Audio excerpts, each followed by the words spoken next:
স্বাগত।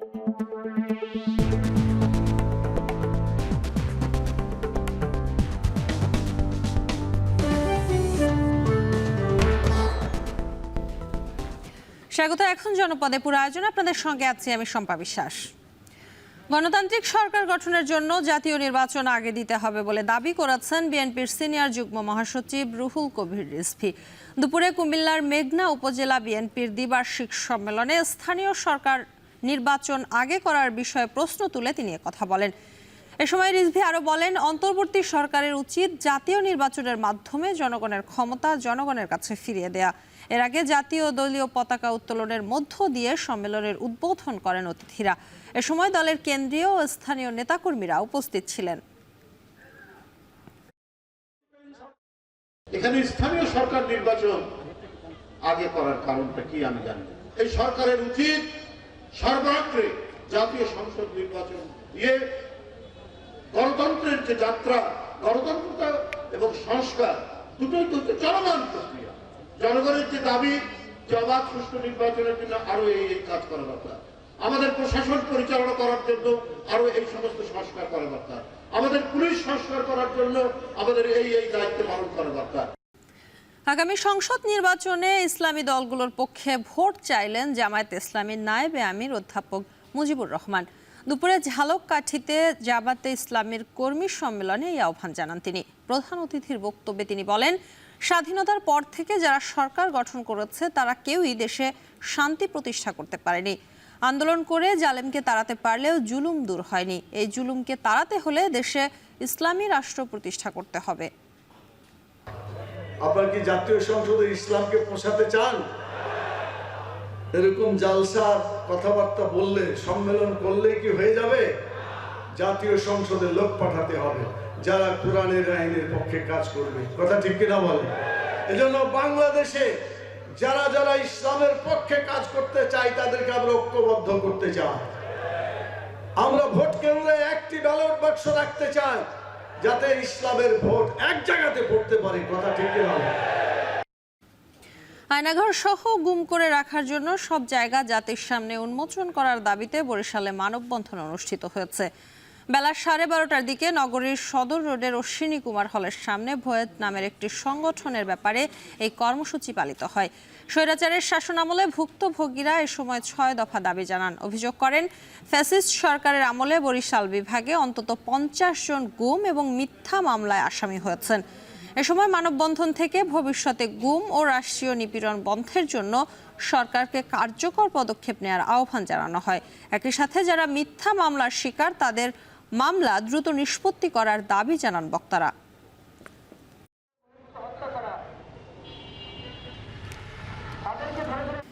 ইবাদত বন্দেগী, জিকির আজগার ও দেশ বিদেশের আলেমদের বয়ানের মধ্য দিয়ে চলছে নিজামুদ্দিন অনুসারীদের বিশ্ব ইজতেমার দ্বিতীয় দিন। কানায় কানায় পূর্ণ হয়েছে 160 একরের ইজতেমা ময়দান। এর মধ্যে বিশ্বের 49টি দেশের প্রায় 1,500 মুসল্লি রয়েছেন। মুসল্লিদের পদচারণায় টঙ্গীর তুরাক্তির এবং আশপাশের এলাকা ধর্মীয় নগরীতে পরিণত হয়েছে। এর আগে ফজরের নামাজের পর মাওলানা ইলিয়াস বিন সাদ আম বয়ানের মধ্য দিয়ে শুরু করেন ইজতেমার দ্বিতীয় দিনের আনুষ্ঠানিকতা। ইজতেমার সার্বিক নিরাপত্তায় কাজ করছে আইনশৃঙ্খলা বাহিনী। রোববার বেলা 12টায় আখিরি মোনাজাতের মধ্য দিয়ে শেষ হবে এবারের বিশ্ব ইজতেমা।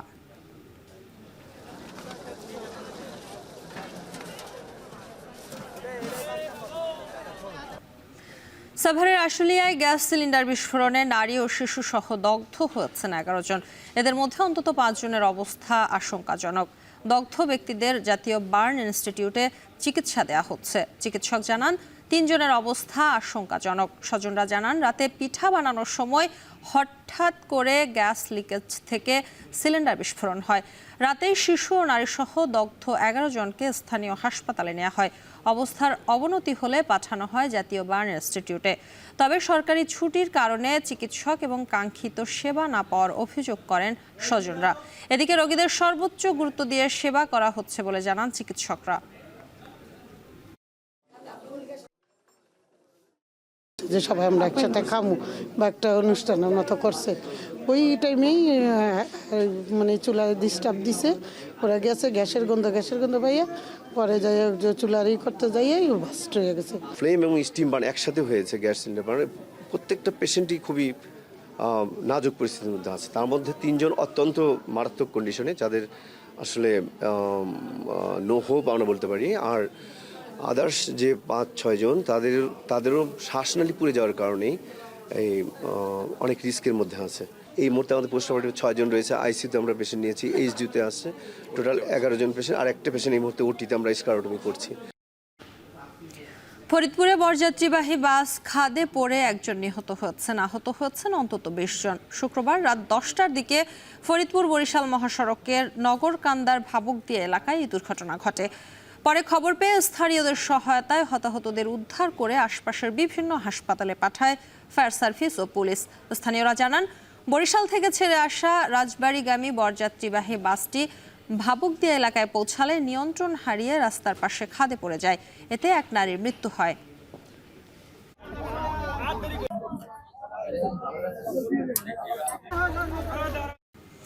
সিলেট পৌরসভা থেকে সিটি কর্পোরেশন হবার পর পেরিয়েছে 22 বছর, তবে এখনো পর্যটন নগরী খ্যাত শহরে নেই পর্যাপ্ত গণপরিবহন। বিপাকে পড়েছেন শহরের সাধারণ মানুষ।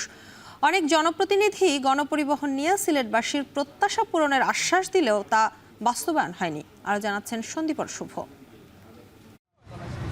ঘড়িতে তখন সকাল 9টা। প্রথম ক্লাস ধরতে একদল শিক্ষার্থীর অপেক্ষা গণপরিবহনের।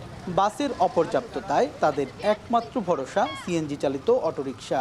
শুধু শিক্ষার্থীরাই নন, বরং সিলেট নগরীর নানা শ্রেণী পেশার মানুষের দীর্ঘদিনের ভোগান্তির নাম গণপরিবহন। 50 টাকা করে হুমায়ুন 15 টাকার ভাড়া তারা লয়। সংখ্যা বেশি, গাড়ি কম। আমরা চাই আর একটু বেশি হইতো, গাড়ি বেশি হইতো। এটা তো টাকাও বাঁচে, সময়ও বাঁচে, বুঝছেন, এটার দরকার আছে। সিলেট নগরীর আয়তন ও জনসংখ্যা বিবেচনায় বাড়েনি গণপরিবহনের সংখ্যা, যার স্পষ্ট প্রভাব পড়েছে নগর জীবনে। অপরিকল্পিত পরিবহন ব্যবস্থার কারণে অটোরিকশা বা রিকশার উপর নির্ভরশীলতায় গুনতে হয় অতিরিক্ত ভাড়া। এমনকি অটোরিকশার দৌরাত্মে নগরীর যানজট দিন দিন তীব্র থেকে তীব্রতর হচ্ছে। সিএনজি সহ যত অটোরিক্সা আছে, ছোট ছোট পরিবহনগুলা, তারা সাধারণ যাত্রীদেরকে জিম্মি করছে। সকালে বাচ্চারা আসার সময় যদি সে গাড়ি না পায়, তখন যেখানে 10 টাকার ভাড়া সেখানে 20 টাকা বলে থাকে। যদি বড় বাস চালু হয় তাইলে আমাদের চলাফেরা করতে সুবিধা হইব। পার্কিং সংকট, বাস দাঁড়ানোর নির্ধারিত জায়গা না থাকার পাশাপাশি অটোরিকশার চৌকরাঙ্গানির কারণে এমনটি হয়েছে বলে অভিযোগ নগর পরিবহন সংশ্লিষ্টদের। গাড়ি রাখতামও পারি না, আমরা সিএনজি লেগুনা টমটম এটা আমরা বাধা দেয়। অনেক সময় আমরা মায়ের ফসাদও করছি। যদি আমরা গাড়ি রোড আরো বাড়াইতাম পারি, কোম্পানি আমরা গাড়ি বাড়াই, অবশ্যই মানুষের চাকরি আর ওইখানে হইব, মানুষের সুযোগ পাইব। পর্যটন নগরী সিলেটের এ সমস্যার সমাধানে দেশের অন্যান্য বড় শহরের মতো সার্কুলার রোডের সীমানা নির্ধারণ করে দ্বিতল বাস ও মিনি বাস চালুর পরামর্শ নগরীর বিশিষ্টজনদের। সিটি মানে সিটি বাস থাকবে, এইখানে সেই ধরনের যদি একটা বাস চালু হতো এবং নগরীর রোডগুলো কোন রুটে কোনটা যাবে সেটা পরিকল্পিত হতো, তাহলে কিন্তু এই যানজট নিরসন সম্ভব হতো। আমরা চাই নগর সার্ভিসটা সিলেটে ডেভেলপ করুক। নগর সার্ভিসটা ডেভেলপ করলে সিলেটে যে ট্রাফিক ইস্যু নিয়ে একটা ক্রনিক একটা ইস্যু, এটাতে আরও অনেক বিষয় আছে, তবে এটা একটা গুরুত্বপূর্ণ অবদান রাখবে ট্রাফিক ইস্যুকে কমানো। 2019 সালে 45টি মিনি বাস নিয়ে শহর এবং শহরতলির 4টি রুটে নগর এক্সপ্রেস চালু হলেও মাত্র 5 বছরের মাথায় এই বাসের সংখ্যা নেমে এসেছে মাত্র 11টিতে, যা প্রয়োজনের তুলনায় একেবারেই অপ্রতুল। প্রায় 80 বর্গ কিলোমিটার বিস্তৃত এই সিলেট শহরে 10 লাখের উপর মানুষ প্রতিদিন চলাফেরা করেন। তবে পর্যাপ্ত গণপরিবহন না থাকায় জনদুর্ভোগ পোহাতে হয় তাদেরকে প্রতিনিয়ত। এই জনদুর্ভোগ কমাতে সিটি বাস আরও বৃদ্ধি করার বিকল্প নেই, এমনটাই বলছেন নগরবাসী। সন্দীপন শুভ, এখন সিলেট। কুষ্টিয়ায় মেধাবী শিক্ষার্থীদের মাঝে শিক্ষা সামগ্রী বিতরণ করা হয়েছে। জেলার কাজী কিয়ামত আলী বিশ্বাস কেদিরুন্নেসা বালিকা এতিমখানার মাঠে কর্মসূচিটি অনুষ্ঠিত হয়। এ সময় অসহায় মানুষের মাঝে সেলাই মেশিন এবং প্রতিবন্ধীদের মাঝে হুইল চেয়ার বিতরণ করে কুমারখালী ওয়েলফেয়ার অ্যাসোসিয়েশন। প্রধান অতিথি হিসেবে উপস্থিত ছিলেন বিআরবি হাসপাতালের চিফ মেডিকেল অনকোলজিস্ট ডাক্তার অবসরপ্রাপ্ত লেফটেন্যান্ট কর্নেল মোজাম্মেল হোসেন। আর উপস্থিত ছিলেন হেলথ কেয়ার ফার্মাসিউটিক্যালসের ডেপুটি ম্যানেজার মোহাম্মদ মাহমুদুর রহমান। শিবপুর মাধ্যমিক বিদ্যালয়, এনায়েতপুর মাধ্যমিক বিদ্যালয়।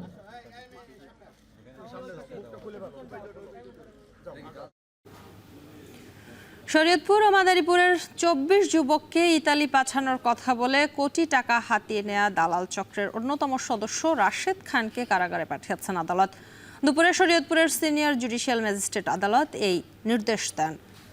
শুক্রবার রাতে ঢাকার যাত্রাবাড়ি থেকে রাশেদ খানকে আটক করে গোয়েন্দা পুলিশ। আজ দুপুরে আসামিদের আদালতে তুলে রিমান্ডের আবেদন করেন মামলার তদন্তকারী কর্মকর্তা। পরে শুনানির জন্য সোমবার দিন ধার্য করে আসামিদের কারাগারে পাঠানোর নির্দেশ দেন আদালত। এদিকে অভিযুক্তদের ফাঁসির দাবি এবং নিখোঁজের ফেরত পেতে আদালত প্রাঙ্গণে আমরণ অনশনে বসেছে ভুক্তভোগী পরিবার। শেরপুরের সূর্যমুখী চাষে দিন দিন আগ্রহ বাড়ছে কৃষকদের। তেলবীজ উৎপাদনের পাশাপাশি তৈরি হয়েছে কৃষি পর্যটনের নতুন সম্ভাবনাও। জনপ্রিয় এই সূর্যমুখীর বাগান দেখতে প্রতিদিনই ভিড় করছেন শত শত দর্শনার্থী। জাহিদুল খান সৌরভের প্রতিবেদনে বিস্তারিত। উঁচু করে মাথা তুলিয়ে দাঁড়িয়ে আছে সারি সারি সূর্যমুখী। বাতাসে দোল খাচ্ছে হলুদ ফুলের মেলা। চোখ জোড়ানো এমন সৌন্দর্য উপভোগ করতে প্রতিদিন ভিড় করছে শত শত দর্শনার্থী। শেরপুর সদরের শেরিচর এলাকার সূর্যমুখী বাগান। শেরপুর জামালপুর মহাসড়কের পাশের এই বাগান এখন সবার পরিচিত। শুধু স্থানীয়রাই নয়, আশপাশের জেলা থেকেও আসছেন অনেকে। পিছিয়ে নেই ভিডিও তৈরি করা ব্লগার, ইউটিউবার ও টিকটকাররাও। সদর উপজেলা কৃষি বিভাগের প্রণোদনায় লক্ষ্মণপুরে কৃষকরা শুরু করেন সূর্যমুখী চাষ। বিঘা প্রতি চাষের খরচ 10 থেকে 12,000 টাকা, আর আয় হয় 15 থেকে 20,000 টাকা। সূর্যমুখীর গড় ফলন প্রায় 14 মণ এবং প্রতি মণ সূর্যমুখীর বীজ বিক্রি হয় 2500 থেকে 3000 টাকায়। এছাড়া প্রতি দর্শনার্থীর জন্য 50 টাকা প্রবেশ ফি নির্ধারণ করেছে কৃষকরা। এতে প্রতিদিন গড় আয় হচ্ছে 15 থেকে 20,000 টাকা। ফুল দেখে বোঝা যায়, এবার আশা করা যাচ্ছে যে অনেক ভালো ফলন হবে। এছাড়া আমাদের এবার অনেক মানুষের চাপ, দর্শনার্থীদের অনেক চাপ। এবার আমি আশা করছি যে 20,000 টাকা আমার খরচ, আমার যে 40-50,000 টাকা লাভ টিকবো। আমরা 4.5 একর জমি, 14 বিঘা জমি আবাদ করছি আমরা। অনেক ভালো লাগতেছে, অনেক বড় ফুলের বাগান আগে কখনো দেখি নাই, এই সর্বপ্রথম দেখলাম। এটা খুবই একটা আনকমন বাগান হয়েছে, যেখানে মানুষ এসে খুব আনন্দ পাচ্ছে। কৃষি সম্প্রসারণ অধিদপ্তরের উদ্যোগে বাস্তবায়ন হচ্ছে সূর্যমুখীর প্রদর্শনী। এছাড়া কৃষকদের নতুন ফসল চাষে দেওয়া হচ্ছে প্রযুক্তিগত সহায়তা ও পরামর্শ। ভবিষ্যতে কৃষি পর্যটনেও সম্ভাবনা সৃষ্টির পাশাপাশি গ্রামীণ অর্থনীতিকে আরও শক্তিশালী করতে কাজ করছে জেলা প্রশাসন। কৃষি কিন্তু একসাথে শুধু কৃষিতে নয়, কৃষি পর্যটনে রূপান্তর হচ্ছে। মানুষ এই মাঠে এসে আনন্দে অভিভূত হয়ে যাচ্ছে। এখানে মোটামুটি আমাদের 15 বিঘার মতো একটা মাঠ আছে। দূর দূরান্ত থেকে দেখতে আসছে, এই সৌন্দর্য উপভোগ করতে আসছে। যেরকম কৃষি পর্যটনের অনেক সুযোগ আছে। শেরপুর যেমন পর্যটনের একটা জেলা, তো এই সূর্যমুখী ফুল দিয়ে এই কৃষি পর্যটনের আর একটা এভিনিউ আমাদের চালু হলো। চলতি বছর জেলায় প্রায় 14 টন সূর্যমুখী বীজ সংগ্রহের আশা রয়েছে, যার বাজার মূল্য প্রায় 10 লাখ টাকা। জাহিদুল খান সৌরভ, এখন শেরপুর। এর সাথে শেষ করছি এখন জনপদে। এখন টেলিভিশন ওয়েবসাইটে দেখতে ভিজিট করুন www.ekhon.tv। এছাড়া এখন টেলিভিশন ফেসবুকে দেখতে ভিজিট করুন facebook.com/tv.ekhon এবং ইউটিউবে এখন টেলিভিশন দেখতে ভিজিট করুন youtube.com/c/ekhon tv।